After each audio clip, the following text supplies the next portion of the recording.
66, the hit? So you say the high-security labs are so reinforced, they would survive missile strikes? Ryan asked Nora as the group walked through the hospital's hallway, guided by the Dynami's nurse. The panda hummed a song to himself, while Wardrobe carried flowers and chocolates in her arms. Yes, the tinted glass windows outside are just for show, the architect explained. Separate energy generators keep the whole floor running without any external help needed, and the alarm system can detect any intruder. And there is only one way in, through the elevator and then a blast door. No emergency exit? Ryan asked, realizing his options to infiltrate the lab unnoticed had greatly narrowed. Not to criticize you, but it sounds like an oversight to me. What if there's a nuclear detonation inside? Bite me, Mr. Monado wanted the place to be secure, not safe, Nora replied with a smile. I suppose they experiment with dangerous creatures and they don't want to take any chance of them escaping. I mean, have you seen what they use at the Colosseum Maximus? I just love the new Cyber Tyranno design. Wardrobe commented. Especially the holographic goggles, very classy.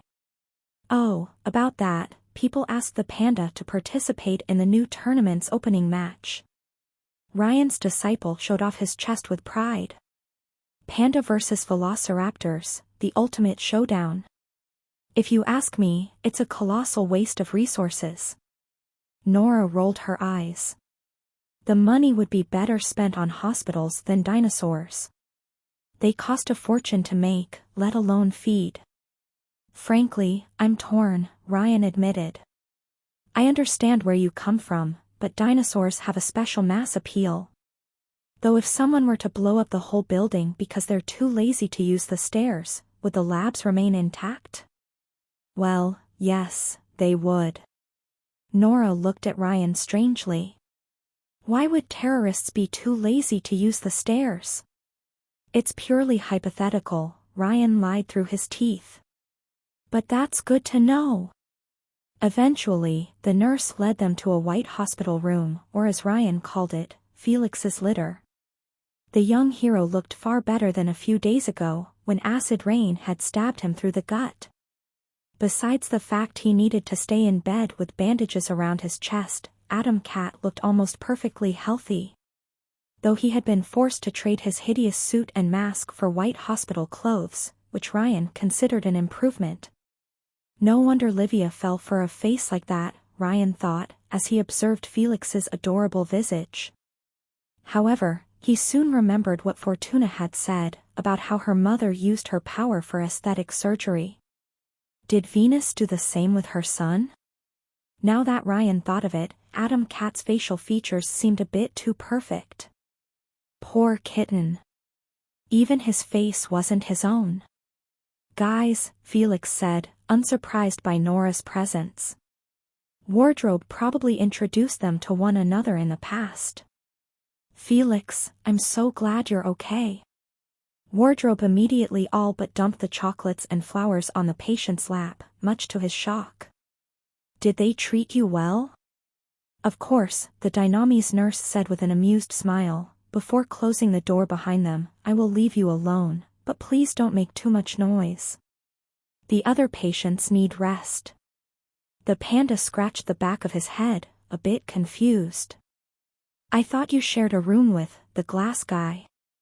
Translucent, Ryan said. Or semi-transparent for friends. The shroud, Felix replied. He was transferred to intensive care after some shrapnel hit his vital organs. His injuries were so severe, they had to put him in an artificial coma. This bothered Ryan. Though Matty Boy had killed him a few times, the time traveler had grown to appreciate the vigilante. The transparent hero had provided a lot of help across the loops, and without his assistance, Big Fat Adam might have gotten his hands on the behemoth by now. Will he survive? Wardrobe asked, her expression deflating. Adam Cat shook his head, unable to answer. It is my fault. I should have thought of a better persona. You couldn't know, Yuki, Nora reassured her. It was in the heat of battle. No one will blame you for losing your cool. You saved my life with your nurse cosplay, Felix pointed out. The fashion designer didn't look convinced. Yes, but I've done some research, and there are a few personas I could have used to save you both. Though I wish white mages were public domain. It was your first time in that situation, right? Ryan asked Wardrobe, who nodded slowly. Nobody can blame you for not being perfect on your first try. Believe me, I know. Practice makes perfect. His words were meant to encourage Wardrobe, but they worsened her mood further. I don't want to practice watching people die, she said, holding her arms as if to protect herself. The architect put a comforting hand on her girlfriend's shoulder, trying to reassure Wardrobe. So, Felix, when will you be out? The panda attempted to change the subject. Tomorrow, but I won't stay with Il Migliore, Felix said, before dropping the bomb. I'm joining the carnival. What? The news was enough to draw Wardrobe out of her depressed mood.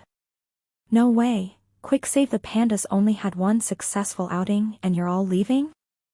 That's like breaking the band after a hit song.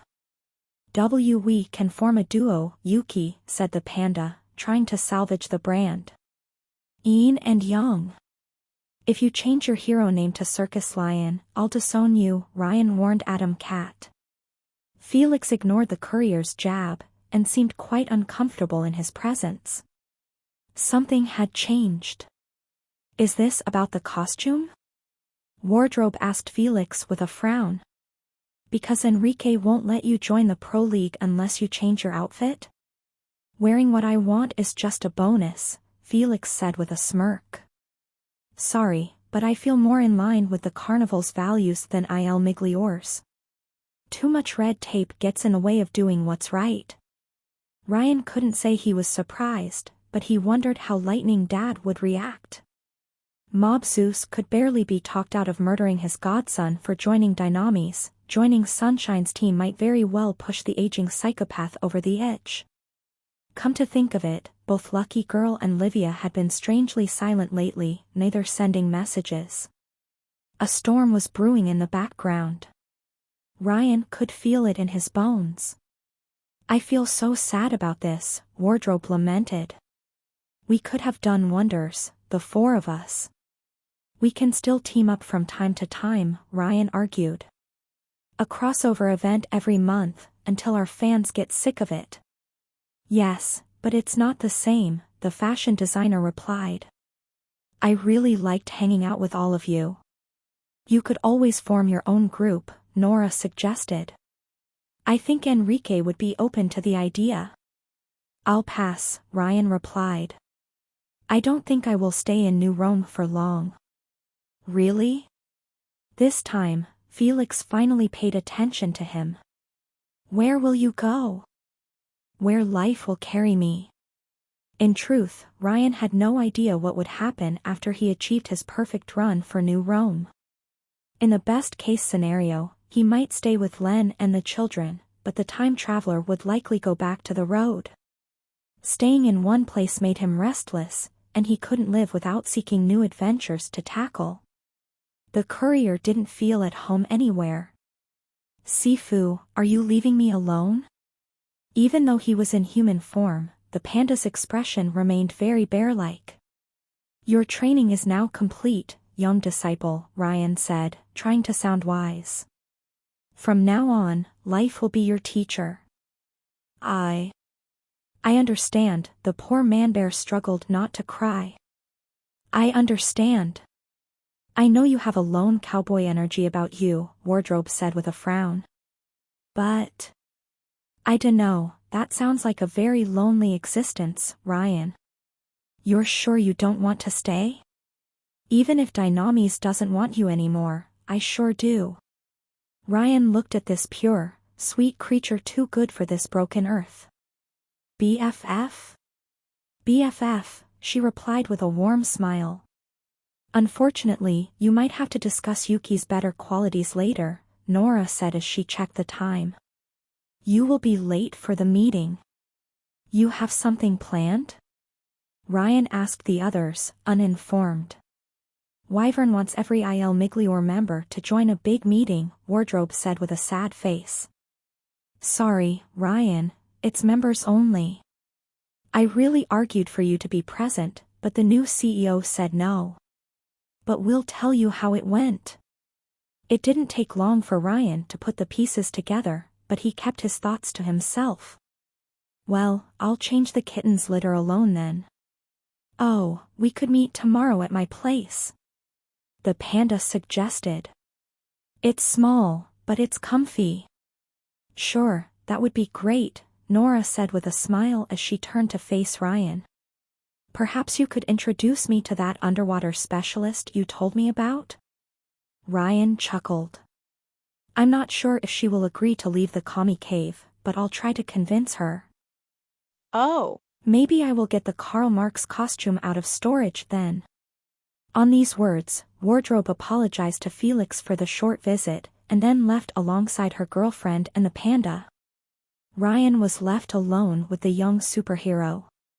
Dynamis and the carnival are planning to attack the Augusti, aren't they? Ryan asked Felix once the rest of the group had left. A meeting that involves all heroes in their employ barely 2 days after the Rust Town raid.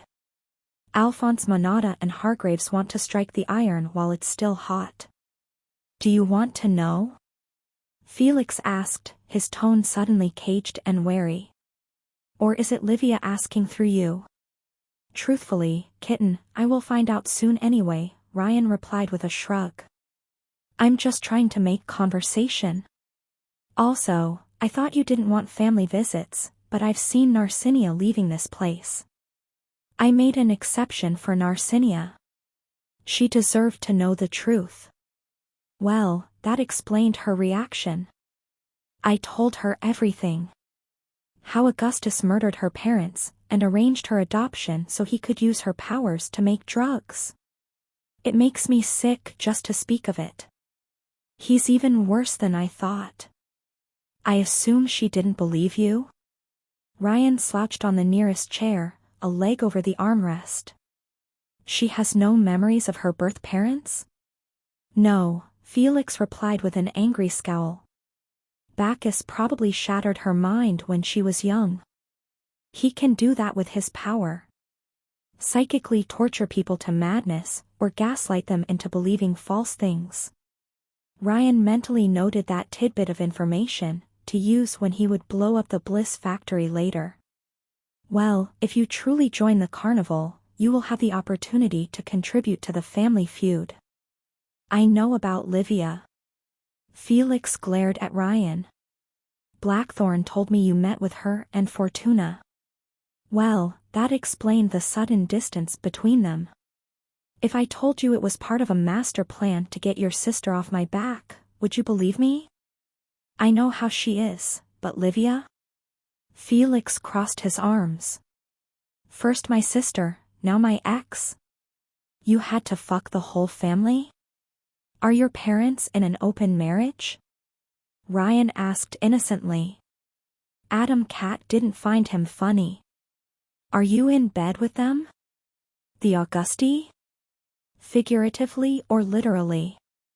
Technically, he did sleep with Jasmine, but that was 1 loop ago. Because the answer is no for both. I swear I haven't touched your sister, though her power doesn't make it easy. She's not as bad as I thought, however. Just, stop talking about my sister. Felix closed his eyes for a second, as if he banished a dirty image in his own mind. Livia is too careful to approach someone outside the hierarchy. Even with Fortuna around. And that's not all. You knew that Fortuna was my sister and that I dated Livia, information only available among the Augusti and a few people at Dynamis. Blackthorn swears you never talked about me before. Ryan guessed where this was going. You think I got this information from the Augusti, kitten? Where else? Felix replied sarcastically. I just don't get you, Ryan. Would I have helped Translucent and Sunshine if I worked with Augustus? Ryan asked a simple question, glancing at the chocolates wardrobe had left to Felix. He had the feeling they would go uneaten. I can't help it if everyone wants a piece of me. So you're not a friend of Augustus, but you're not his enemy either? Felix sneered, his former friendliness gone. So, you're just a mercenary at heart? You organized the Metagang's downfall because someone paid you to? What?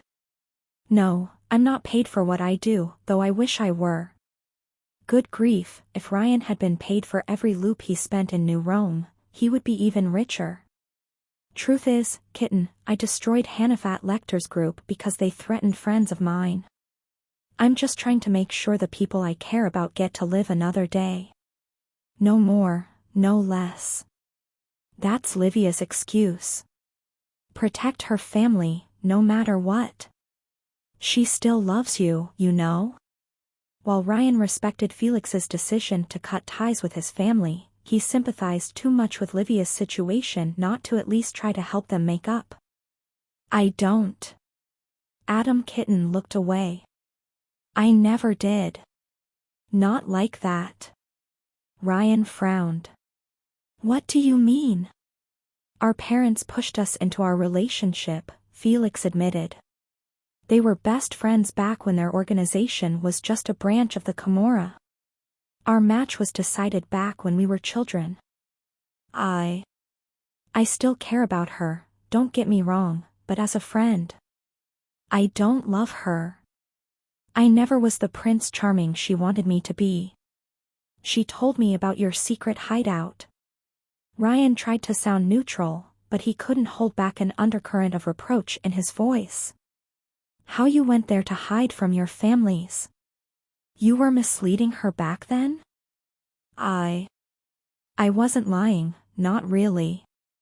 I tried to make it work, but Adam Kitten shook his head. You can't force yourself to love someone, man. Ryan felt some sympathy for Felix, but he pitied Livia most of all. Longing for something that was never there. Most of all though, the courier couldn't shake the feeling this situation echoed his own. He saw the parallels with his relationship with Len painted all over the walls, though at least he and Short might end up on speaking terms. Livia and Felix's situation just reeked of a tragedy waiting to happen. You're close to her, Felix said. Livia. She told you about the hideout. About me. That's how you knew. You're not Augustus' friend, you're Livia's. I wouldn't go that far. We threatened to kill each other more than once. Still, Blackthorn told me you were pretty friendly to each other. Felix examined Ryan closely, his face undecipherable. What is she to you? Ryan cleared his throat, trying to organize his thoughts. She reminds me of someone else. Someone I tried to free from a monster, and I failed. I just don't want Livia to end the same way. Adam Cat remained silent for an agonizing minute, before speaking his mind. You won't save her from her father, Ryan. The courier flinched. I tried to, Felix said. But you can't. His hold over her is too strong. The only way is to destroy Augustus, and even if you can, she will hate you for it. Just like Len and Bloodstream. Isn't that what you're trying to do? Ryan asked.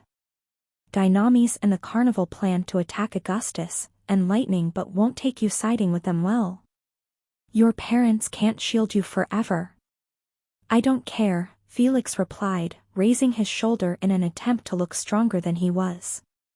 I made peace with the possibility. With Sunshine's help, the Monada might have the firepower to take down the Augusti, Ryan conceded. But the real problem remains. Mob Zeus himself. Dynamis has a weapon. Something that might put him out of commission. The gravity gun Alphonse mentioned earlier? His own father didn't believe in it. We can't live in fear of him forever, Ryan, Felix replied gruffly. Someone has to take a stand, even if they must pay the price. Or else, things will never change. Bliss will continue to flow, and people will keep dying. Ryan prepared to argue with him further, when his phone rang. He quickly brought it out of his pocket and checked the sender. "It's Livia," he said. Felix responded with a scoff. "Don't answer." "I won't take the phone." "Okay, boomer," Ryan replied before taking the call anyway. "Yes, princess?" "Ryan." Her tone was frantic, almost panicked. "Is Felix with you?" "Yes, but he won't speak with you." "You need to run," she interrupted him. "You need to take him and run. You need to get out of New Rome right now." Wait, out of New Rome?" Ryan frowned, straightening in his chair. "Princess, I have a life, I can't drop everything to dash." "If you don't, Dad will have him killed." Ryan froze in place, looking at the oblivious Adam kitten. "Because he joined the carnival?" "And what he told Narcinia," Livia continued, her voice breaking. Though he couldn't hear her side of the conversation, Felix clearly seemed to understand the gist of it. I'm trying to prevent it, but the possibilities get worse every minute. I can't see a way out, but I can't see you either. I need your help." "Should I bring him to Dynamis?" "No. My father is marshalling his forces for war with the Monada. Felix won't be safe anywhere in New Rome, do you understand? War." Ryan's worst fears were realized. Either Lightning but had learned of Sunshine's alliance with Dynamis or of their incoming attack, and gotten off his throne. The Living Sun and Augustus would soon settle their rivalry one way or another. Ryan looked at Felix and considered his options. Technically, besides Lab 66, nothing kept him in New Rome anymore in this run. Shorty wanted to abandon the surface altogether, and the carnival would probably make the Bliss factory their first target. However, if the city descended into war, Ryan couldn't afford to miss it. Len might get embroiled in it if he trusted Enrique's words, and too many people he wanted to protect were in danger. He needed to gather more information. "Who is after him?" the courier asked. "Why can't he survive in any possibility?" Livia hesitated, but in the end, she wanted to protect Felix more than she wished to hide her family's secrets. "Aunt Pluto," she finally admitted. "Aunt Pluto will go after him." "Cruella." "They sent Cruella. If she gets to him, it's over Ryan. She already marked him. And Ryan too, beforehand. If she gets close enough, he will die with no way out. He has to leave the city." How does Pluto's power work? The mere mention of her name caused a silent Felix to tense up. She can mark people with a curse, and the closer she moves to them, the closer they become to death. "Ryan, you must leave now. She will be on her way anytime soon." Ryan observed Adam Cat, who seemed almost resigned. Like a condemned man hearing a death sentence. He didn't think he would survive this. Now, Ryan could leave him to his death. Pluto might be one of the few people capable of killing him permanently, and he was making real progress with breaking his own curse. Len was on the verge of unlocking the brain transfer, and they could sit out this war. Livia would be mad, but Ryan could reasonably escape any punishment if he played his cards well. But that would mean callously leaving a teammate to die for his personal gain. And even if there might be no punishment, Ryan wasn't that kind of person. "You were on my list too," the courier finally told Felix, remembering his discussion with Livia earlier during this loop. "She had claimed you first, so I didn't say your name." Adam Cat blinked in confusion. "What?" "The list of people I wish to protect." "Well, that left only one option then." Kitten, pack your things, we're going to Monaco. Monaco? Felix asked, horrified. I'm kidding, Ryan said, his phone still in hand. About the Monaco part. Pack your things, we're leaving. I'm not running away, not even from Pluto, Adam Kitten insisted. I won't hide. Let me tell you something, the time traveler put away the phone, looking straight into Felix's eyes. Death is painful. It is painful, and lonely, and you have no idea how much. And not just for you, but for everyone who cared about you. If you want to die a martyr? Fine, it's your choice. But do you imagine how your sisters will feel? How will your friends? But how do you think Fortuna will feel once Pluto brings her your head? This time, Ryan's blunt question silenced the young hero. Unlike the courier, Felix had people who would mourn his death, people who would remember. And it seemed he had finally realized it.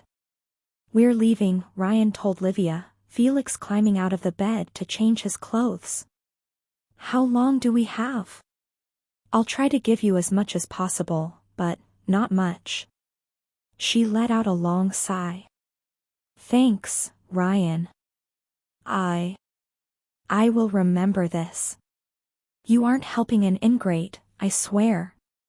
You won't remember, but thanks anyway. Ryan hung up, and called another number. Shorty? Shorty?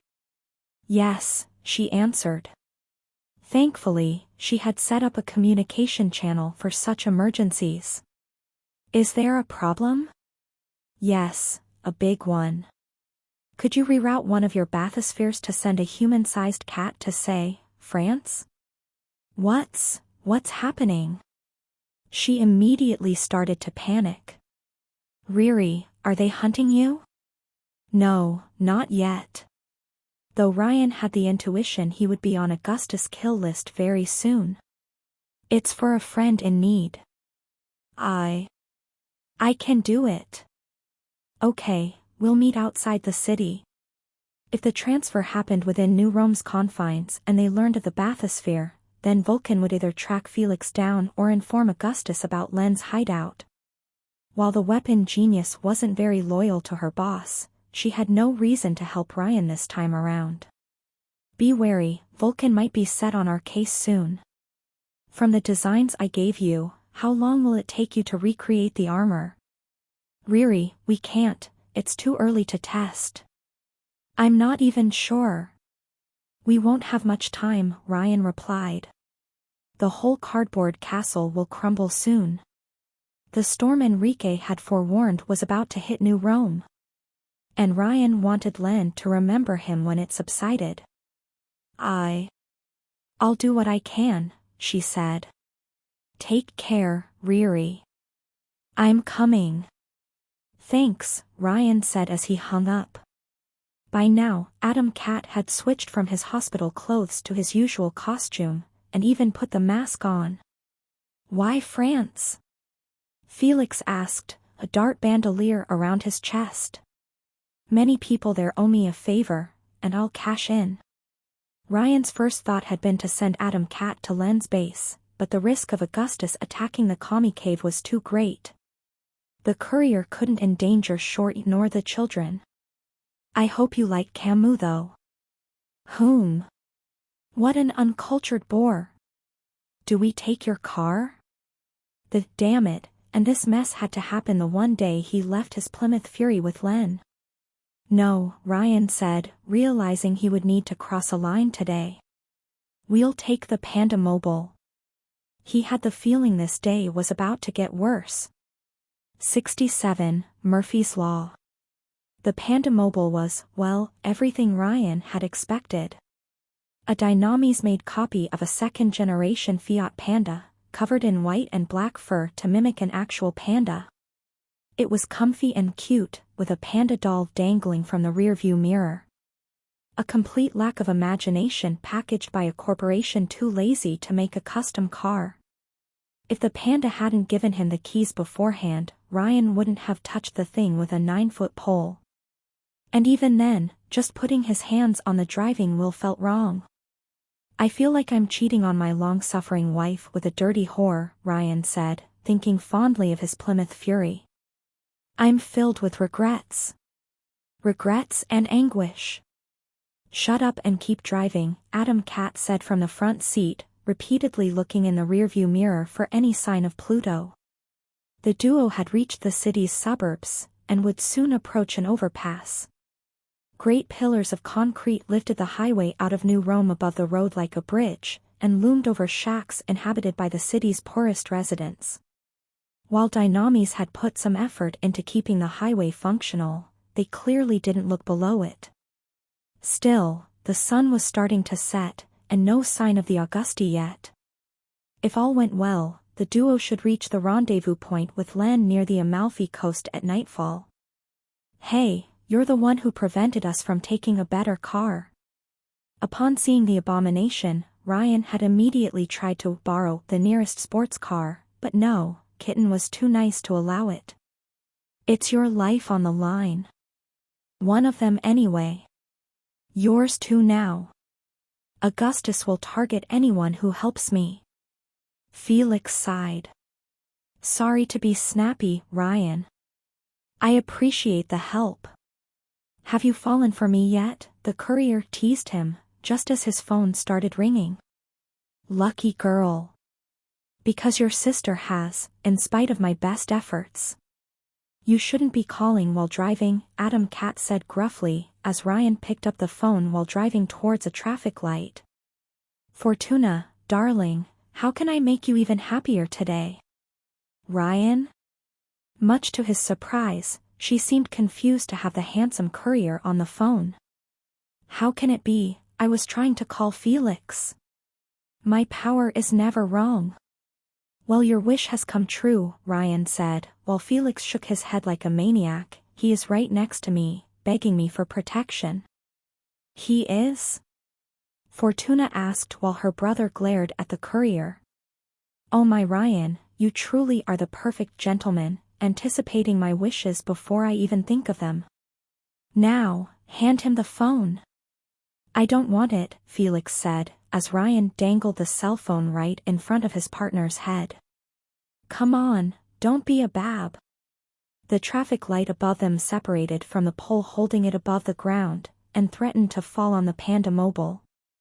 Ryan activated his power, looked out of the window, and then skillfully drove out of the object's way when time resumed. The traffic light crashed on the ground and shattered into pieces. Sheesh, what happened to public service? The violet genome asked, before shoving the phone against Felix's ear. Stop, the hero complained, until he heard Fortuna berating him on the other end. Yes, Fortuna, I'm alive. No, I can't tell you where I am. Ryan tried to relax, but didn't have the time to as he noticed a car coming from his right. The courier had to veer at the last second to dodge the incoming maniac. Does everyone in this town drive like crazy? Ryan complained. New Rome's traffic killed him twice on his first day. At least I can stop time. Adam Cat tensed up. It wasn't an accident, he said, pushing the phone away. Can you feel it? The cold? What cold? It's her. Ryan looked at the rearview mirror, but didn't notice anything extraordinary. How far does her range extend? I don't know, but if I can feel the effects, then she can track me. Damn it. Milady, the courier said, as he recovered the phone, I'll call you back. Don't you dare hang up on me again, Ryan. The courier hung up on Fortuna, putting his phone back under his suit, and took a turn towards the highway. Soon, the Panda Mobile climbed on the giant highway and left New Rome entirely. The enormous road, lifted by pillars, oversaw the lush countryside around the city. The urban jungle was replaced with woods, country roads, and isolated houses. Besides a few diesel vehicles, Ryan had the road to himself. Kitten, You're sure she can track people down with her power? After all, Pluto didn't notice that she had marked Ryan until they met in a previous loop. Yes, Felix said, repeatedly glancing at the rearview mirror. Once she marks a target and activates her curse, it creates a sympathetic link between them. And the closer she is to her victim, the stronger her power is. I don't know everything about her ability, but I learned that at least. If Pluto's range extended so far they couldn't even see her, and if she could truly sense her targets, then they had no way to surprise her. Felix looked through his window and gasped in surprise. There! Ryan froze time and looked through Adam Cat's window. A familiar black Lamborghini moved on the road below the highway, between the woods. A few hundred meters away from the Panda Mobile. Worse, 2 people on a motorcycle escorted the car. The driver was a gaunt, masculine figure entirely dressed in a black bodysuit covering him from head to toe. The other was a woman in a red leather jacket, her crimson hair flowing out of her biker helmet. She was carrying a submachine gun. The road they followed led back to the highway, at a junction roughly a kilometer ahead. Kitten, put on your belt, we're gonna rock, Ryan warned as time resumed. The courier smashed the accelerator, and the Panda Mobile moved faster and faster. With luck, they would reach their maximum speed and beat their pursuers to the road junction. The Vamp and Night Terror, Felix said before looking at the speedometer, as it climbed to 120 and kept rising. Can this car go faster than a Lamborghini? Now, kitten, don't be stupid. Pluto was driving a Lamborghini Gallardo, which could go twice as fast as the Panda Mobile. That Dynami's abomination could reach 150 kilometers per hour maximum. Night Terror, you said? I think I heard that name before. The blue genome of the Killer 7. I don't know what his power does, except it activates in the darkness. Oh, so during the night? Ryan was glad some of the Killer 7 used appropriate names themed after their abilities. And the Vamp?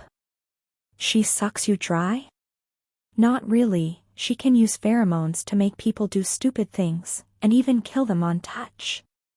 I should have known they would send the one genome I couldn't blow up through direct contact. Adam Cat looked through the window and ground his teeth. They're accelerating. They know we noticed them. Thankfully, the Panda Mobile passed the road junction first, and had now reached its maximum speed. However, when Ryan looked into his rearview mirror, he noticed the black Lamborghini and its escort pursuing them. Pluto had engaged Ryan in a highway car chase. She had no idea who she was dealing with. Go get him, Tiger. With pleasure. Felix opened his window and threw an explosive dart at their pursuers with insane dexterity. Though Night Terror's motorcycle dodged the attack, the projectile exploded right in front of the Lamborghini in a catastrophic blast and blew dust everywhere. A truck next to the Panda Mobile suddenly veered off course, one of its wheels breaking down. Thanks to skills honed through countless stunts across his loops and selective use of his time stop, the courier managed to dodge the vehicle as it fell off the highway. No reincarnations today. Ryan mocked the truck, though he immediately had to avoid a pickup next. From what he saw, it suffered from the same problem as the previous vehicle. Ryan had a nasty gut feeling, and checked on the various parts of the Panda Mobile. He quickly realized their car hadn't been spared either. Oh great, the brakes don't work anymore. Not that I ever needed them before, but... It will become worse, the closer she gets, Felix warned, as Pluto's Lamborghini emerged from the dust cloud unharmed. The Vamp, meanwhile, raised her submachine gun at the Panda Mobile. Get down! Ryan didn't need a warning. He and Felix lowered their heads, as a volley of bullets shattered the windows at the back of the Panda Mobile and impacted the windshield. One of the glass shards deviated from its natural course and aimed straight at Adam Cat's throat. The courier stopped time, grabbed the projectile, and threw it out of the car once time resumed. Does Pluto have any weaknesses? Ryan asked while looking at the road ahead. The sun was starting to vanish behind the horizon, and if Night Terror's power truly activated in the dark. I think she can only target one person at once, Felix said, throwing another dart at Night Terror's motorcycle. The assassin skillfully dodged the projectile, though at least it prevented his backup from aiming. From the glass shard incident, Ryan guessed Pluto directed her power at Atom Cat. Which would have been a great asset to counterattack if the two heroes weren't in the same car.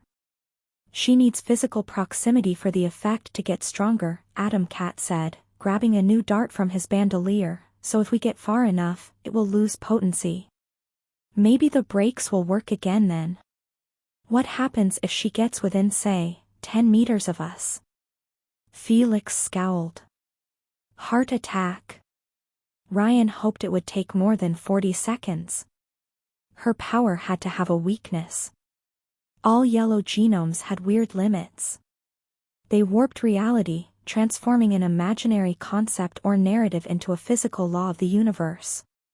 They changed the very logic of the world. This world, Ryan muttered out loud. Pluto's power might make death an inevitable certainty for her victims, but the purple world belonged to the violet genome. Like how he ignored Fortuna's luck, the courier could break Pluto's hold on causality by stopping time selectively. Neither did Ryan think Pluto actually controlled the calamities she generated, or she would have caused their car to explode already. She was Fortuna's evil counterpart. She was. She's our final destination, said Ryan. I'm sorry? Felix asked, while Night Terror attempted to bridge the gap between their two vehicles and the vamp prepared a second volley. You never watched that movie? Ryan veered off to dodge a deer before it could hit the Panda Mobile. A deer. On a highway. Spoiler alert, the heroes live at the end. But they died in the sequel. He'd better not mention that. While Atom Cat's explosions prevented the vamp from aiming her submachine gun and forced Pluto's car to slow down to avoid getting blown up, Ryan could already see the consequences. The highway seemed to tremble, the structural damage from the explosions extrapolated by Cruella's own ability. Eventually, what was bound to happen, happened. One of the pillars holding the highway 24 meters above the ground in front of the Panda Mobile collapsed, causing cars to fall to their doom. A large hole had formed between both halves of the road, one slightly higher than the other. Hold tight, Ryan said, the Panda Mobile now an unstoppable missile. The side of the road was located slightly higher than the other side, so they had a chance to make it. I got this. You're sure? Atom Cat panicked, as he quickly put on his belt. I couldn't slow down even if I wanted to. Ryan froze time for a few seconds to calculate the right angle, and then made the jump when it resumed. Like the majestic beast it took inspiration from, the Panda Mobile soared through the air with grace and dignity. The vehicle crossed the hole at full speed, Ryan adjusting its movement slightly to make the perfect landing. He then took a strong, confident pose, because when you made such a brave jump, you had to look the part too. And then came the moment of truth. The Panda Mobile landed with a loud thump, Felix almost jumping from his seat as the vehicle continued its course. Ryan heard the sound of the wheels straining from the impact, realizing they might flatten soon. Night Terror, that coward, chickened out and abruptly stopped his motorcycle within a few inches of the hole, much to the vamp's chagrin. The Lamborghini Gallardo, though, kept accelerating. The car soared through the air like the Panda Mobile and made the jump, while Night Terror turned his bike around to find another way. Unfortunately, while Ryan was undoubtedly the most experienced driver in the world, Pluto's car could go twice as fast as his own. The Lamborghini started to gain ground, from 300 meters to 200. A chill ran down Ryan's spine, like the hand of death crawling on his back. His heartbeat accelerated, his breathing grew a little shorter. The courier felt like a rabbit hearing the faint steps of a predator nearby. His vision started to blur at the edges, his fingers twitched, and he heard his own heartbeat in his skull.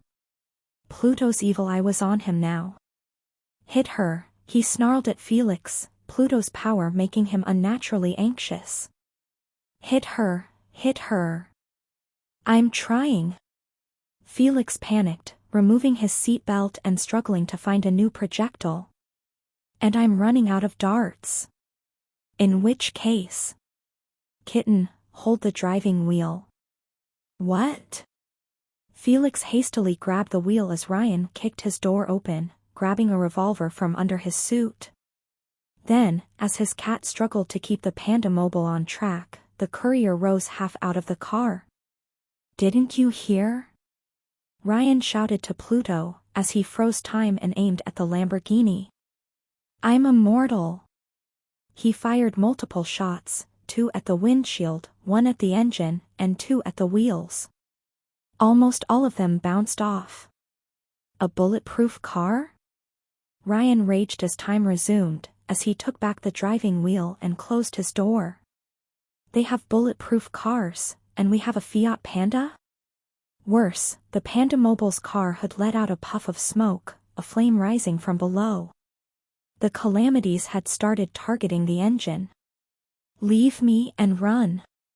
Felix shouted, as he found the only item left to throw, the panda doll dangling from the rearview mirror. He grabbed it and prepared to throw this lethal projectile like a grenade. They're only after me. No way, let me think. Ryan snarled, his breathing getting shorter, his body colder. The sun had now set, night ruled supreme, and the enemy car was now within 100 meters. Let me think, I can figure. Cesare. Ryan froze in fear, as he recognized the voice coming from his back. He didn't even dare look behind himself. He looked into the rear view, and he saw. It was dark outside, and Bloodstream sat at the back. He was exactly like in Ryan's memory, a monstrous, human-shaped blob of blood. And he remembered. You're dead, Ryan whispered, his voice breaking in primal fear. You're dead. Because you killed me. His arms lunged for Ryan's throat and started to choke him, like in his childhood. The courier lost his breath, and control of the driving wheel. Your own father. Ryan, what's happening?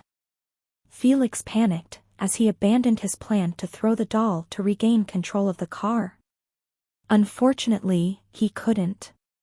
Without the brakes, an intact engine, and a good driver, the Panda Mobile veered off course. The car crashed through the guardrail, and fell from the highway. Felix screamed in horror, as the Panda Mobile prepared to crash into the woods below. Ryan activated his time stop, the instinct of a dead man. Bloodstream's hold vanished along with his ghost, though the pain in the courier's neck didn't. The Panda Mobile had frozen a few meters above the ground, interrupting the fall. Working entirely on instinct, Ryan kicked the door of his car open and grabbed the time-frozen Felix. He leapt out of the car with his friend, both rolling on the soft grass a few meters away from their vehicle. When time resumed, the Panda Mobile hit the ground and exploded in a fiery detonation. Smoke and fumes rose from the wreck, illuminating the darkness. Bloodstream was nowhere to be found. He had never been there at all. An illusion, Ryan croaked, as he regained his breath and rose back to his feet. An illusion that could harm the target. Psychosomatic wounds? Night terror? No time. Felix said, pointing a finger at the highway above. The Lamborghini had stopped at the edge, Pluto and Sparrow stepping out of it to inspect the Panda Mobile's wreckage. Ryan and Felix immediately fled into the woods, just as Sparrow noticed them. The assassin unleashed a crimson beam from her vantage point and set a tree on fire, but the two heroes managed to escape into the darkness. The hunt had only started. 68, Death Stranding. From Friday the 13th to Candyman, Ryan had seen all the slasher movies. He had acted in a few too, either as the relentless Terminator during his brief Punisher phase, or as the lonely target pursued by malevolent psychos. He still looked back fondly on that run where he escaped the centipede with only his boxers on. Good times. So the current situation was nothing extraordinary. Night Terror was just Freddy Krueger, except he could attack people while they were awake. Pluto was death from Final Destination. The vamp was a trap, literal death by sex. As for Sparrow, she didn't fit any box. Perhaps she would be the final girl? The assassin was a bit old for the role, but Ryan was nothing if not open-minded. Anyway, he and Adam Cat had managed to escape through the woods, eventually moving far enough that Sparrow could no longer target them with lasers. The duo followed a hiking path down a wooded valley, surrounded by lush green ferns, verdant trees, orchids, and cascading water. Ryan recognized the area as the Valle del Ferrier, a natural reserve pre-war. Unfortunately, the courier sensed Pluto's power active on his person. His heartbeat raced unnaturally, his fingers twitched with tension, and he almost tripped on a rock at one point. They had put distance between the Augusti underboss and themselves, but she wouldn't relent. If we continue south, we should reach the rendezvous point with Shorty. Ryan checked his phone, trying to contact the Soviet Supreme without avail. Something is jamming my cell phone. Probably Vulcan's tech, Adam Cat said. Cut your phone off, they might be able to track it down. Good point, and it would spare Ryan more messages from Lucky Girl. How far do you think Night Pajama's range extends? I don't know, Adam Cat admitted, checking Ryan's neck. Red marks marred his skin where the bloodstream hallucination had choked him. Are you okay? I admit I was quite scared when I saw you freak out like a man possessed. Aww. He cared. Though after putting Ryan through such a scare, Night Pajama would suffer the Luigi treatment. Continue south, I will go east. You want us to split? You want us to split? That was a big no-no in slasher movies, but the courier was no helpless teenager. Cruella can only target one person at once, and she's focusing on me. I will lead her into a trap. If you escape, we've won.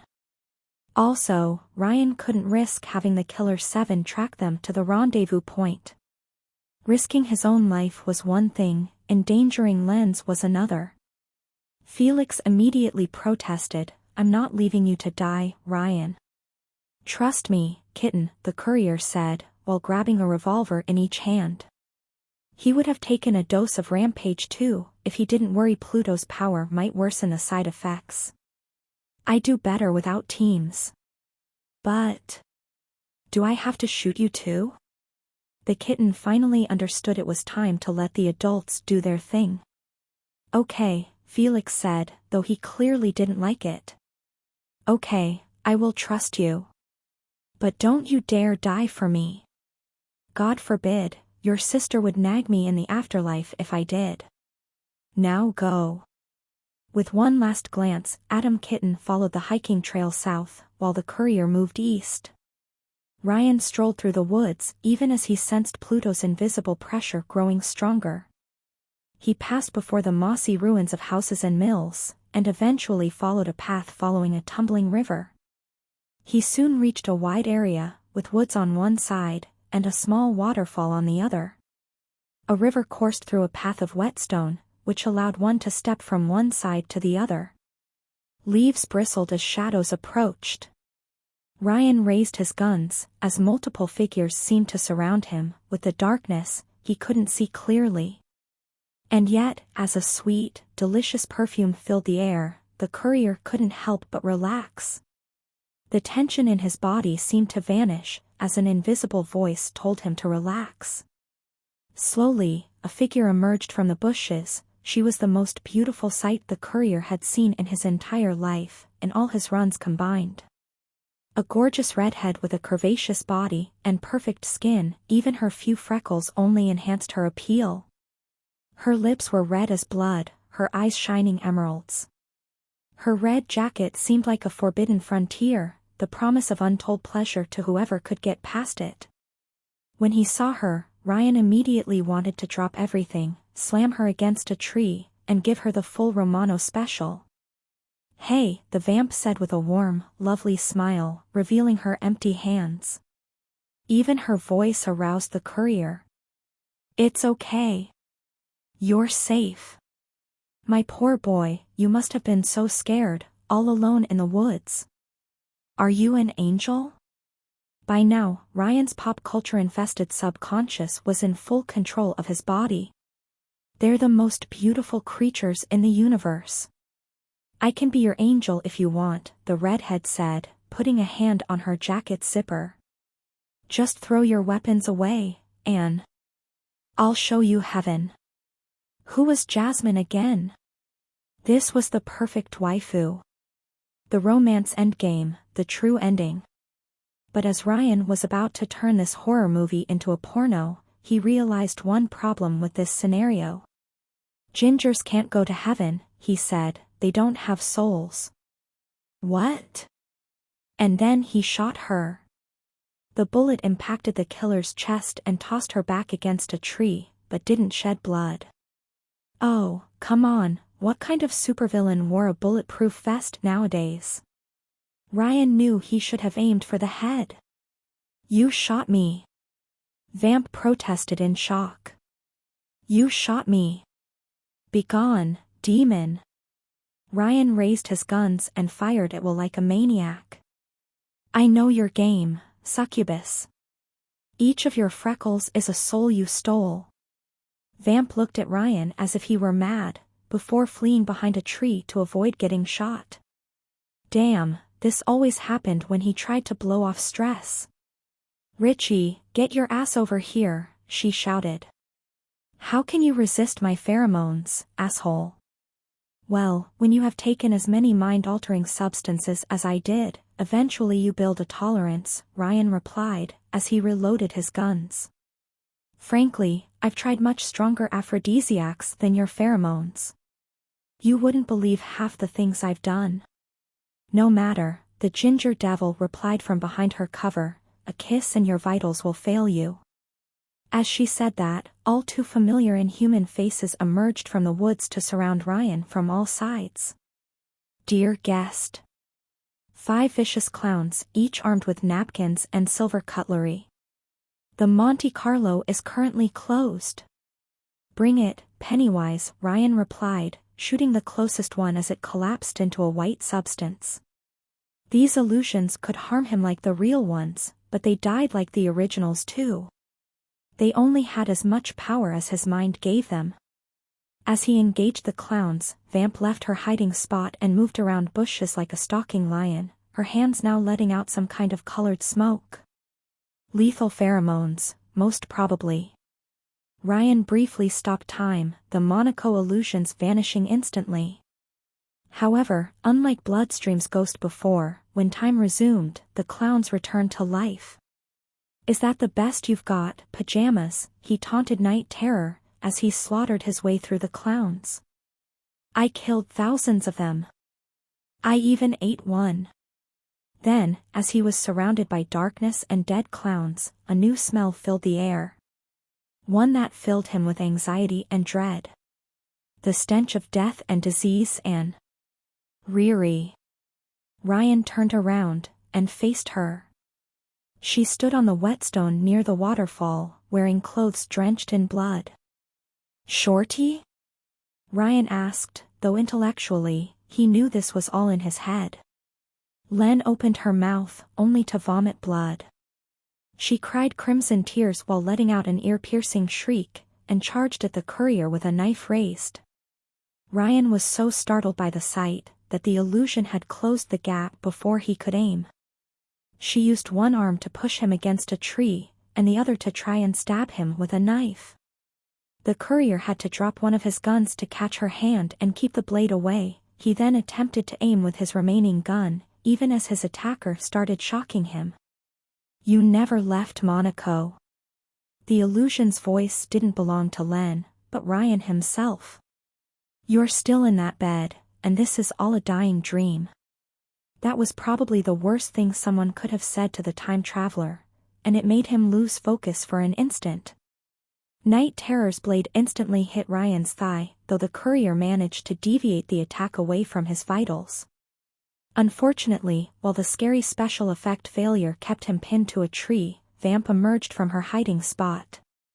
"You should have taken the easy way out, jackass," she told Ryan as her pheromone-charged hand moved towards his neck. "At least I would have fucked you first." "Maybe next time," Ryan replied with a scowl of pain, before freezing time. He expected the illusion to vanish, but instead, it merely transformed. From a nightmarish, twisted version of Len, to a masked man in a full black suit. "There you are." Ryan pushed the paralyzed Night Terror away, and shot him twice in the head. When time resumed, the blue genome's corpse crashed against a surprised Vamp and caused her to trip on the whetstones, nearly falling into the waterfall nearby. One hand on his thigh wound, Ryan raised his gun at her. "Wait," the Vamp pleaded while raising her hands in surrender, her scent filling Ryan with a mix of desire and regret. "Don't kill me. I can make it worth your while." Yes, she would be his. His mind, his body screamed it at him. She would do everything Ryan wanted, he just had to drop his gun, and take her now. "What's your name?" the courier asked, pointing his gun at Night Terror's remains.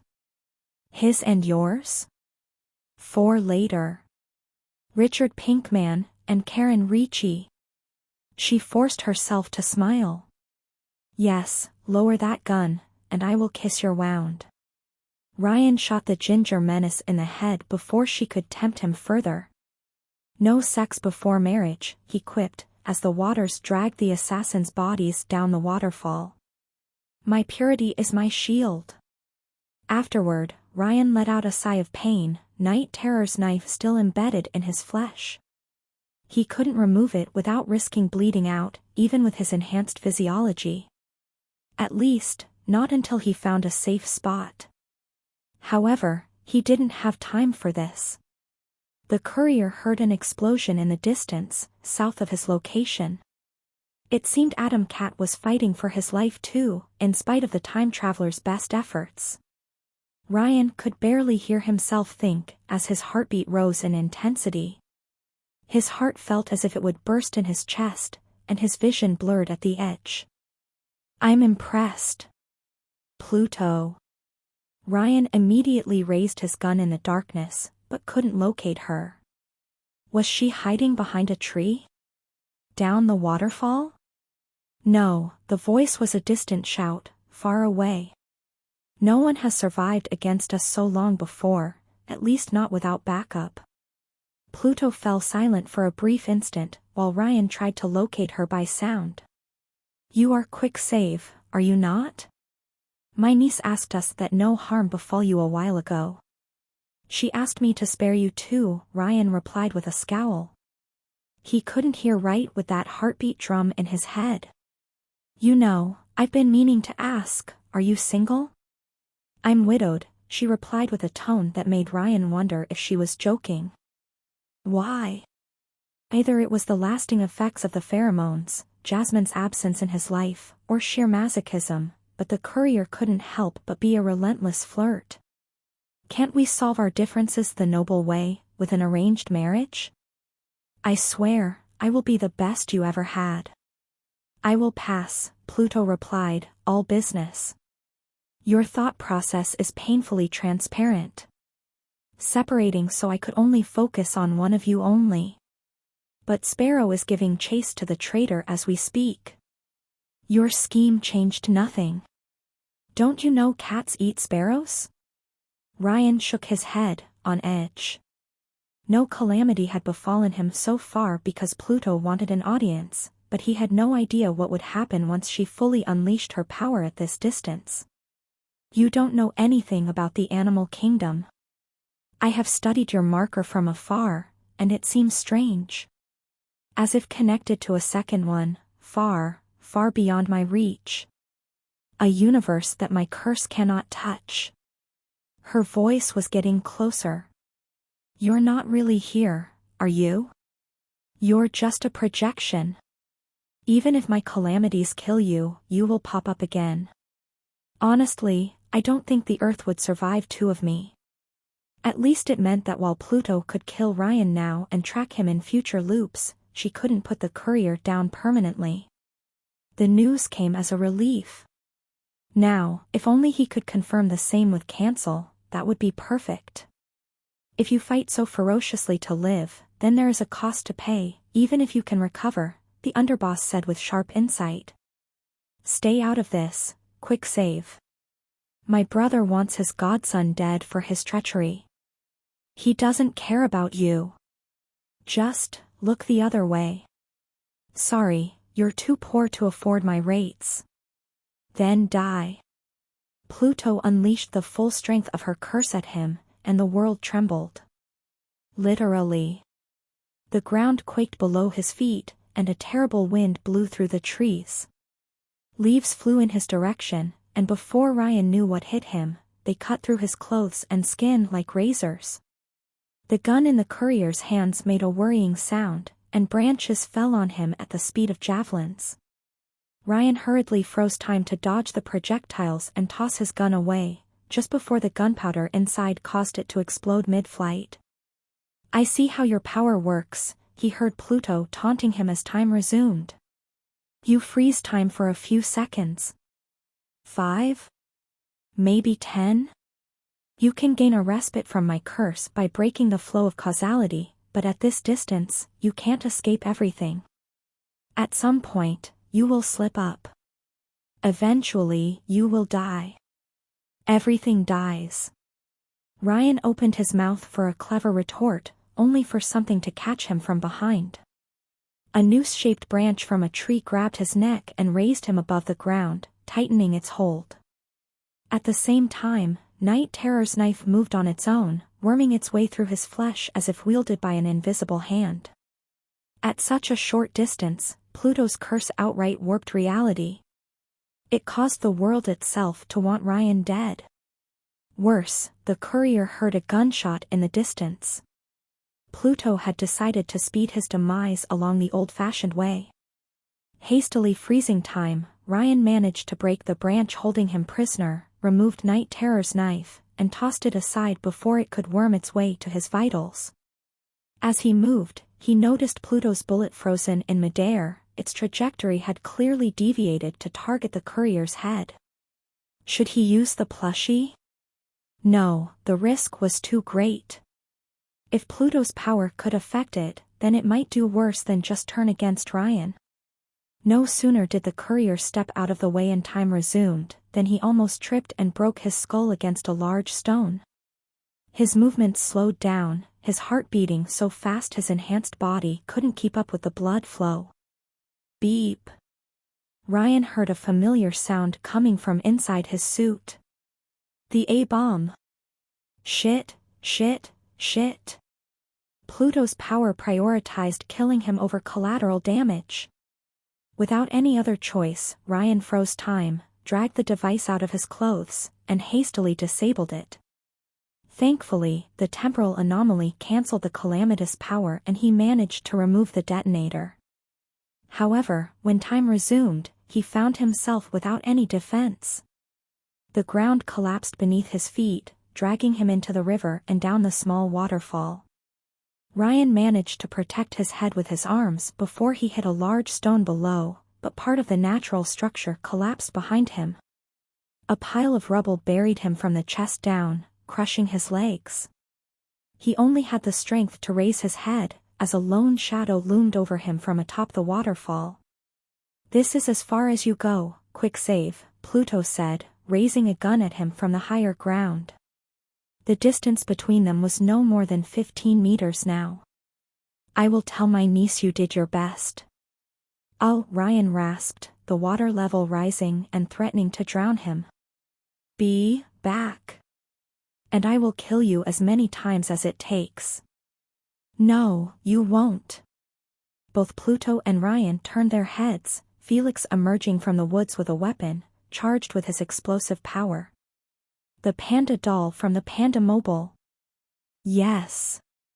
Ryan thought, his lungs too squeezed by rubble to articulate his words. Use the power. Use the panda power. Take this. Felix snarled, as he prepared to throw the projectile at a stoic Pluto.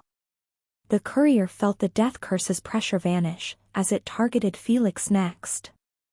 A rain of branches and leaves hit the young hero from behind just as he tossed his projectile, two wood spears impaling him through the right leg and shoulder.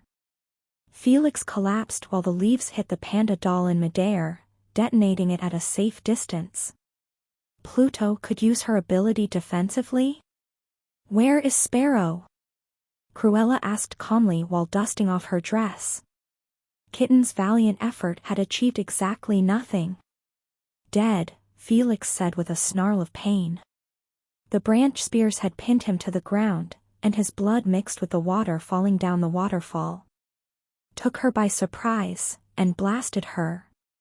Pluto's scowl deepened, and she aimed at Kitten's head with her gun. She was a loyal soldier, she said, taking a step in his direction. Felix coughed blood, as the curse intensified and attacked his vitals. Truly, my niece was too good for you. It couldn't end like this. This run, it had started so well, and he had made so much progress. Ryan was so close to breaking his own curse, to solve the secret of carrying someone across loops. It couldn't end like this, not after everything. God answered his silent prayer with a meowing sound. Pluto stopped before she could fire a bullet, as a white furball hopped out of the forest and right in front of Felix. The animal sat right in front of Adam Kitten, and looked at Pluto with its adorable eyes. Eugene Henry.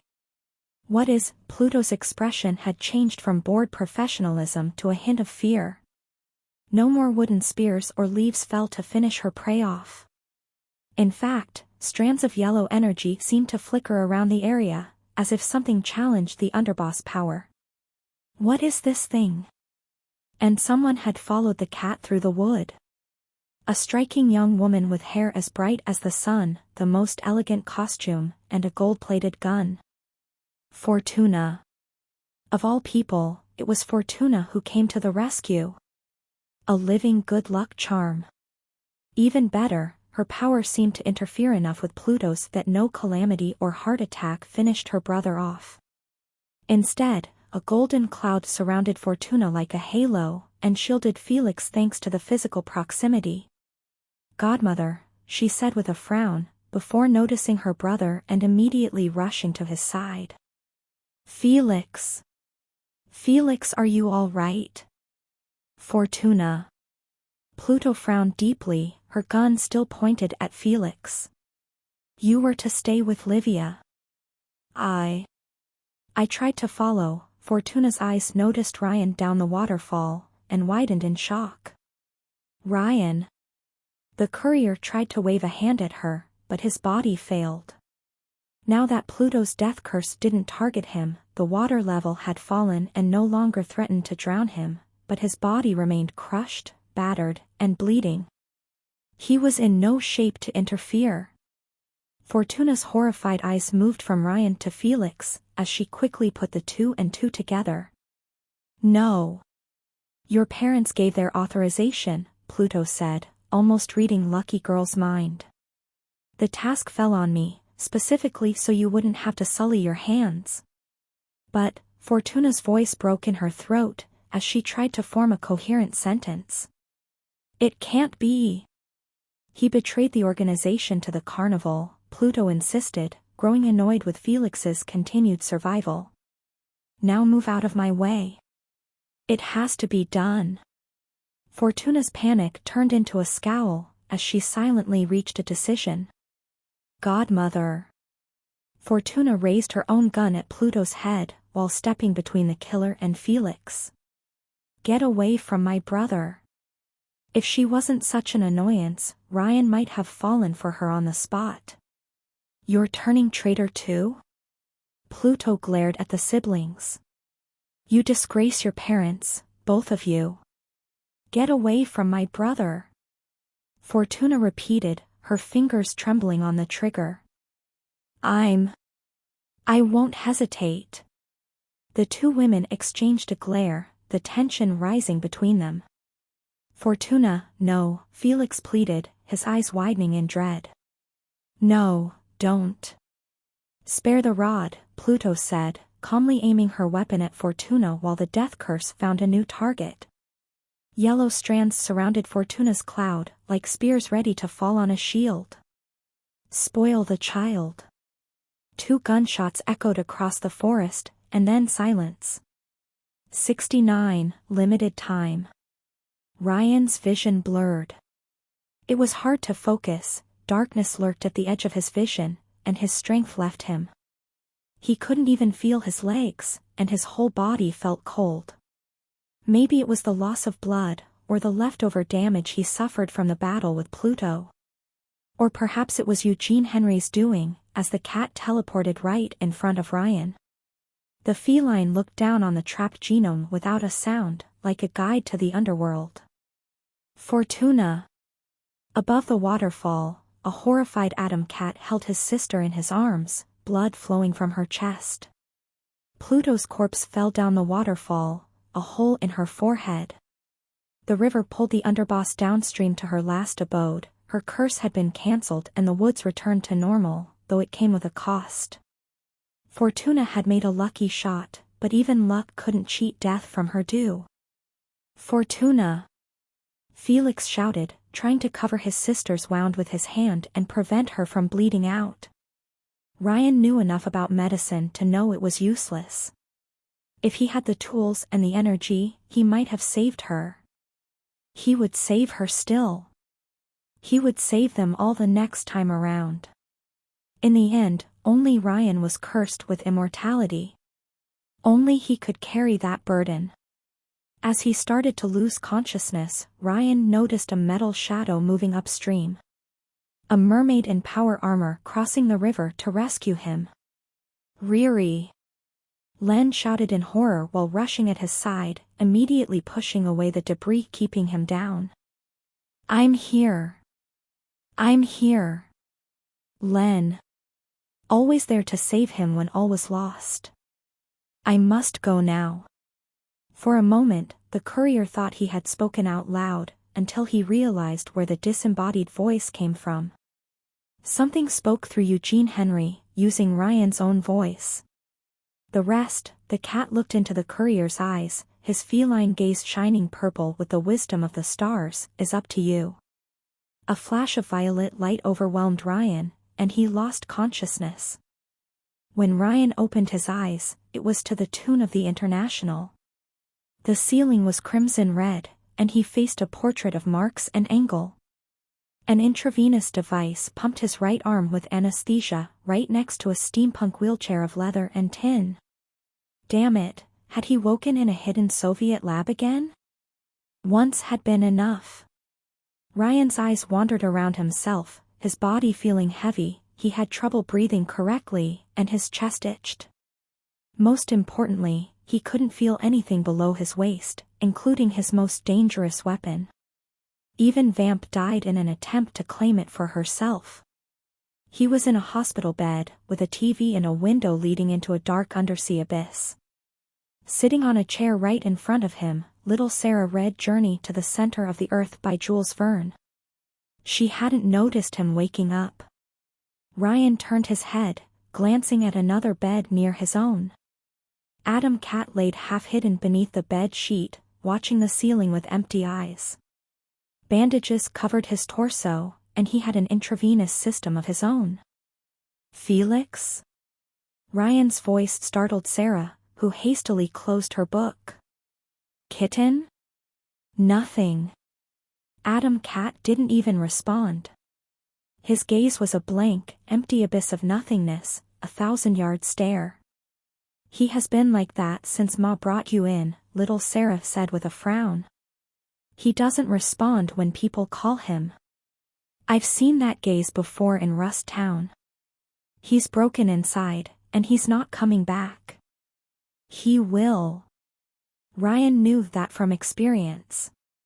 Eventually, when it's done chewing on you, the abyss spits you back. Of course, the courier would probably turn back time before Adam Cat finished that healing process. Even if she annoyed him, he couldn't let Fortuna stay dead. Not after she gave her life to save her brother. Now you're awake, get your ass out of bed, little Sarah said, before realizing the obvious. Figuratively, I mean. How do you feel? Without my legs, like Christopher Reeves. I don't know who that is. And that's why I can't stand you. At least I still have Lou. Little Sarah suddenly stopped, as she put the two and two together. Oh wait, I get the joke. Can't stand. Now, if you can bring me the wheelchair, Ryan said, glancing at his new Plymouth Fury. I will let you push me around a bit, but please don't talk behind my back. Do you want me to find you a parking lot? Little Sarah replied, as she put her book aside and helped Ryan get into the wheelchair. As he expected, the rest of the courier's body hadn't been spared either. He had almost as many bandages as an Egyptian mummy. It's a start, but you need training in Pun Fu, Ryan said. How long was I out? Ma brought you in yesterday night, she replied, grabbing the pole holding the intravenous system and attaching it to the wheelchair. The other orphans made bets about your death. Most said you wouldn't make it. I hope you bet on me. If he could trust her smile, she did. Yeah. You're too mean to die, and Ma, it would have hurt Ma, if you didn't wake up. Sarah glared at the courier. She was in tears when she brought you here. I didn't plan on it, Ryan said with a sigh. Can you bring me to her? Sure. Sarah pushed the wheelchair towards the hospital's door, while Ryan sent one last glance to Adam Cat. Felix had stopped looking at the ceiling, and now glanced at the undersea abyss outside the habitat with a blank face. Ryan couldn't blame him. His own parents had signed his death warrant, and a sister he left behind died for him. It would shake anyone. Felix. I don't want to talk, Kitten said suddenly, his voice emotionless. Now wasn't the time. Maybe never. Sarah pushed the wheelchair through a steel corridor, and eventually, to Len's workshop. Ryan found his best friend tinkering on her diving armor, which she had linked to the chronoradio and Dynami's brain tech with cables. Some of the suit's parts had been replaced with copies of Jasmine's design, including the helmet. It seemed Len had decided to repurpose her existing equipment rather than make something new, perhaps due to lack of resources. And Eugene Henry stood atop a server, like a sphinx. Riri, the sheer relief on Len's face was almost palpable. You've woken up. Did you ever doubt? He joked. When the genius winced, Ryan realized he should have kept his mouth shut. Yes, I did, she said with a frown. For the first time, he noticed the red shade around Len's eyes, as if she had repeatedly wiped away tears. I thought I was too late. You're an ass, Sarah told Ryan with a glare. I would kick you in the leg if it wasn't useless. You can still pinch me in the arm if you want, Ryan replied, and she did. Ouch. You deserve worse, Sarah said, before looking at Len with concern. Ma, you should rest. I can bring you a warm hot chocolate. No, it's okay. Thanks, sweetie. Len forced herself to smile at Sarah. Can you leave us for a moment?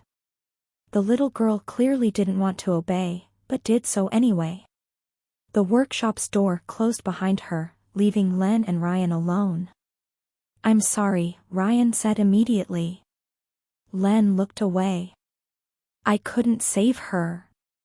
The girl.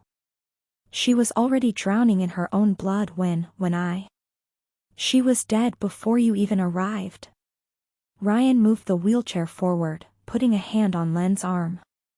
To his surprise, she didn't immediately back away from the physical contact. Shorty, It's not your fault. She pushed his hand away. If I had arrived earlier, you would have died, Ryan said. Who told you where we were? Her expression turned from saddened to embarrassed. I hacked your phone. After you turned it off, I had to search for you on foot. He should be mad at her for this, but the NSA did it first. Ryan glanced at the device, and then at Eugene Henry. The cat seemed delighted to see his master again, but his gaze had returned to its natural blue. Did you finish the consciousness transfer device? I think so, Len declared with a frown. But it's gone. What's gone? Ryan asked with a frown. Your cat's energy readings. They're gone. He's a normal cat now. Len shook her head, while Eugene Henry showed them his royal ass. Whatever caused his teleportation jumps before, it stopped. A purple world entity had possessed Eugene Henry like the plushie, and then left the building. Why? Why did it act this way? What was the point? Ryan couldn't figure it out, but he would in time. How are things on the surface? Len instantly winced. Clearly, things had only changed for the worse. Riri, you really want to know? You just woke up. Yes, I want to. Len slowly moved towards a computer hooked to the servers, typed on the keyboard, and showed him the screen. Droplets covered the camera recording the image, so Ryan assumed it came from a sea-based probe. But the quality was enough for the courier to see the disaster in all its glory. An awfully familiar disaster. New Rome had turned into a war zone, with Augusti Genome's and Dynamis forces openly warring in the streets. The private security's helicopters rained bullets on superpowered gangsters, who retaliated with fireballs. Flames consumed buildings, including the Il Migliore HQ, which Vulcan and an armored squadron bombarded with missiles. A horde of cybernetically enhanced dinosaurs soon emerged from the Dynamis tower, engaging the attackers in melee. The panda led the charge. Wyvern had been pinned to a building by countless spears and sharp weapons, while Mars dueled a colossal plant monster over the rooftops. Spatial tears opened around the Centurion wannabe, raining swords and spears upon the vegetal abomination. Yet the creature retaliated with vines as thick as trucks, and pollen capable of melting steel. As Wyvern freed herself, Mars jumped from one rooftop to the other by materializing shields beneath his feet to escape her. The strip had been flooded by a tidal wave, and corpses washed up on an artificial shore, only to rise up again to attack Dynamis' facilities. Neptune himself rampaged across Rust Town, having shaped an astronomical quantity of water into the shape of a colossal squid. A living laser cut one of its tentacles, and was soon joined by devilry. But in spite of their best efforts, the liquid elemental quickly pulled itself back together and continued its deadly march towards the junkyard. The villa atop Mount Augustus had transformed into a fuming crater, over which two lights dueled to the death, a raging sun, and a crimson lightning bolt. Their fight was by far the most fearsome, both moving so fast even the camera had troubles following them. Mighty thunderbolts and plasma blasts rained down from the heavens, devastating the district around the mountain. The camera provided a panoramic view of the disaster, eventually reaching the harbor.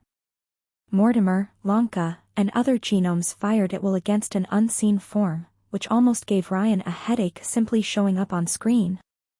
A horrifying eldritch mascot with swirling tentacles for a beard, great dark wings, and webbed hands, a terrifying mix between a squid and a human, worn by a foolish genome unable to control its public domain-powered darkness. The abomination let out a scream, whose garbled words Ryan's maddened mind managed to understand. Cthulhu Ftane. Wardrobe had brought out the apocalypse suit. Things were that bad. It's like that all over the coast, Len admitted, as she sank in a chair of her own. Not just New Rome. Sicily and Sardinia too. It was the end of the last loop, all over again. Destroying the meta had only delayed the inevitable. So long as events remained on their current track, Dynamis, the Carnival, and the Augusti were bound to collide with disastrous results. His perfect run looked so far away still. "I'm sorry, Shorty, but Lab 66 will be for next time," Yeah. she replied with a frown. It was like this? The previous time? Not as terrible, but the result is the same. Adam just provided a bigger MATC, the computer let out a bleep. "What is it?" "A call," Len said, frowning as she typed on the keyboard. "Vulcan." Ryan's heart skipped a beat. Was this a ray of hope, in the middle of another bad ending? Open the channel. The picture on the screen changed from New Rome's apocalyptic landscape to a young woman sitting in a chair. But it wasn't Jasmine. "Ryan," Livia said with relief, as her visage appeared on the screen. "Thank goodness, since I couldn't see you, I wasn't sure." Len's face turned into a scowl, while Ryan took it in stride. "If I were dead, Princess, this horrible present would have ended abruptly." "True, but I worried that perhaps you hadn't told me the entire truth," Livia replied with a joyless smile, before it broke off completely. "Fortuna, is she dead?" Ryan admitted, causing Livia's expression to deaden into deep grief. "Felix is alive, but deeply shaken." Livia fell entirely silent, her expression dead, her eyes looking down. I foresaw it," she muttered to herself, holding back tears, "but I hoped is my aunt. Fortuna died defending her brother from Pluto, and if she had her way, your late aunt would have killed Felix too." Though it was blunt, Ryan thought she needed to hear the grim truth right now. "Your father gave the order, and Pluto didn't think twice about carrying it out." "I never wanted this," she said, joining her fingers. I never thought it would come to this." Even Len's expression changed to sympathy, even if she clearly disliked Livia, perhaps because she empathized with the mafia princess situation. Ryan sighed. "I will make it all right," he said, his tone softening. "I will make it right again." Livia finally looked up. "Is there truly no other way?" she asked, her tone breaking. "Nobody will remember. Nobody but you. If nobody else remembers, if nobody remembers, it will happen again." Ryan glanced at Len, who shook her head. She had guessed his thoughts, and disagreed with the idea. Livia was sharp enough to catch on to their unease. "You have a plan to solve this issue," she guessed.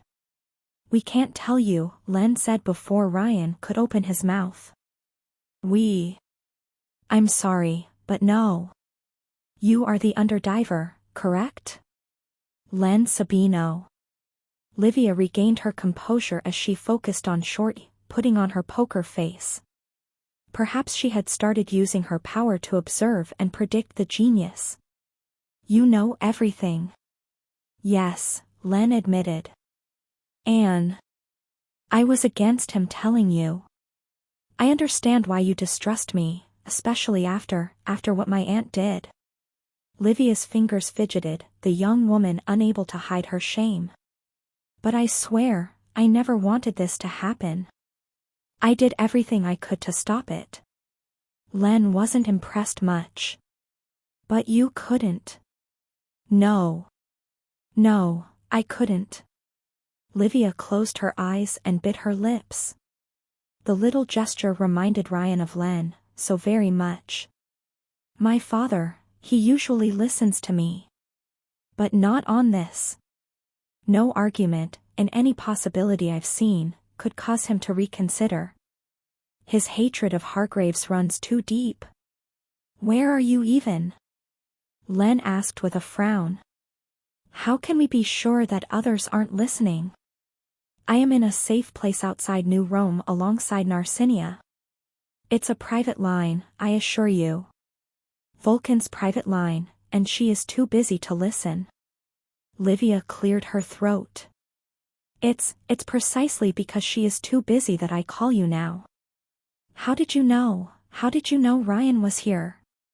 Len continued. You said your power didn't work on him. It doesn't, but I can still see the results of his actions afterward. I looked for a possibility where I could talk to Felix, and it always involved using this line. I don't even know where you are. Ryan cleared his throat. Shorty, I think that's enough. We're going nowhere with this. But Len would hear nothing of it. She told you she could talk her father out of doing stupid things. She couldn't. What if she slips up about us to Augustus? Riri, she is a bomb. I was wrong, all right. Livia's outburst startled everyone. I was wrong, the Augusti princess said, her expression twisting into a mix of remorse, grief, and disappointment. I wanted to thank Dad. I wanted Dad not to be capable of such destruction. But I was wrong. Even Narcinia. You shouldn't have trusted Augustus, Len said. It was written on the walls. Didn't you trust your own parents? Livia asked bitterly. When your parents told you something, did you distrust everything they said? Len flinched as if she had been slapped. That remark hit too close to home. Look, Livia let out a long, heavy breath. If there is any chance to right these wrongs, I want to help in any way I can. My family caused so much pain, and now it's up to you to make up for them. Now I understand the burden on your shoulders, Ryan. I'm not blind. I can see your wounds. After what you sacrificed to help me and Felix, I want to return the favor. I told you on the phone. You did not help an ingrate. So you finally believe me? About how we weren't enemies? Ryan asked, Livia answering with a nod. Took some trying. I know maybe it's too late, but I was just scared, all right. Livia looked at the courier. I was scared of you. You're terrifying, Ryan. You know so much, but you can erase everything we do at will. You've done so countless times. None of my powers work on you. They work on Father, but not on you. When you put it that way. Ryan said nothing, turning instead towards a silent Len. The courier could have forced the issue, but Shorty had been at his side through thick and thin. If she didn't trust Livia enough to involve her in their scheme, then he would have to respect her wish. Even if he didn't like it. In the end, Len's dilemma was the same as Ryan when he confided in Jasmine during the previous loop. To risk opening up, to risk betrayal and disappointment, for an uncertain future. To dare say something, and never take it back. Len hesitated, but finally spoke up. We're trying to develop a system capable of sending someone's consciousness back in time. Truly? A streak of hope appeared on Livia's face. How can I help? Can I help? I have created a memory map of myself, Len admitted. It will transmit my memories to my previous self. But my system. I can't send more than one person back in time. At least not yet.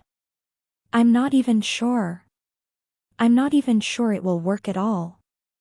I modified one of my armors based on Ryan's design, but there's no backup. No way to be sure it will work. You have one, Livia said immediately, eager at the idea of contributing. Her guilt ate her up like a festering wound. I may not retain my memories, but I keep a detailed journal. I could save information, and transmit it to Ryan in the next iteration. I could record your machine's design. No, Len protested, still too suspicious of the Augusti princess to give up something that valuable. No, not the machine. Never the machine. The memory map then, Livia proposed calmly. Ryan's heart skipped a beat. You could record that? It's all data, is it not? Lines of code? Len answered Livia's question with a cautious nod. Then I can take a snapshot. If the transfer fails, you will have a backup. The genius then turned to the courier, looking into his eyes. It would be far less risky than providing the blueprints, since the brain map was an enormous mass of incomprehensible data without the original machine or Len's own technology, but it meant Livia could keep Shorty's memories hostage. Riri? After a short moment, Ryan answered with a nod. In the best-case scenario, it wouldn't cost them anything, and in the worst case, it could make all the difference. He wanted to trust Livia. The courier wanted to think that for once, he could rely on someone on the other side of time. That he wouldn't be alone when he started again. Thank you. Both of you. Livia made a deep, formal bow. I swear, I will not disappoint you. When will you turn back time? I suppose it will happen as soon as I send Shorty's consciousness backward? Ryan asked, glancing at his friend. Yes, Len answered with a nod. My system should cause an early end, as the message is sent. A polite way to say it would kill Ryan. Livia cleared her throat, trying to find her words. Is it possible I speak to Felix beforehand? I will link your feed to his TV, Len said. And send you the memory map too. Thank you, Livia said with a sad smile. Thank you. Len cut the conversation short, the screen turning black. You don't like it, Ryan said. No, Riri. No, I do not. If it goes wrong, she will have my life in her hands. If I fail, I will be her hostage, and she may use me against you. Do you understand that, Riri? I do. He narrowed his eyebrows. But why did you tell her, if you don't trust her? Because I trust you, Riri, Len replied. Anne. I was afraid of you too once. But I was wrong.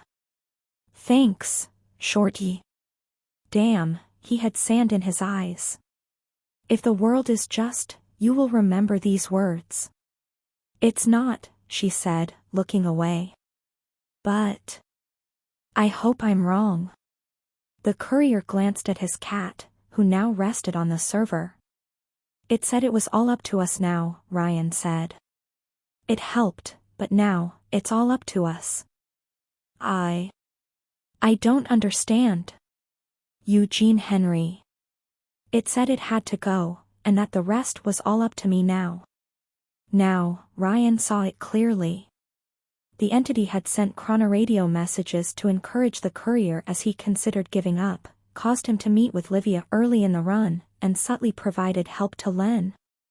Positioning Fortuna so that she would save Ryan's life, and indirectly convince Livia to assist.